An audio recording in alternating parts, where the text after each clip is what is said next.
যারা মুক্তিযুদ্ধের সময় স্বাধীনতা যুদ্ধের বিপক্ষে দাঁড়িয়েছেন, যে অপকর্ম করেছিলেন পাকিস্তানি সেনাবাহিনীর সঙ্গে অস্ত্র ধরে, তার জন্য তো এখনো পর্যন্ত ভালো করে ক্ষমাই চাই না।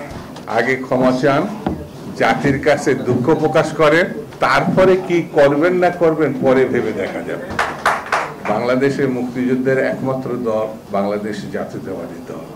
বাংলাদেশের একমাত্র আশা ভরসার জায়গা হচ্ছে বাংলাদেশ জাতীয়তাবাদী দল, যার পরীক্ষিত নেত্রী দেশনেত্রী বেগম খালেদা জিয়া।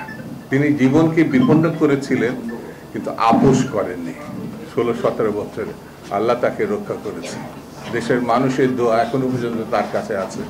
যিনি কখনো ফালতু কথা বলেন না, তিনি যা বিশ্বাস করেন তার প্রতি দৃঢ় এবং শক্ত থাকেন। 16 বছরে তিনি মানুষের সঙ্গে ছিলেন। তিনি এমন সন্তানের জন্ম দিয়েছেন, এই সন্তানটি বাংলাদেশের গণতন্ত্র রক্ষা করার জন্য অকুতোভয় সৈনিক হিসাবে মানুষের সব থেকে এখন শ্রদ্ধা ভালোবাসার মানুষ। তিনি হচ্ছেন জনাব তারেক রহমান। এই পরিবার, জিয়া পরিবার আর শেখ পরিবার আকাশ আর পাতাল।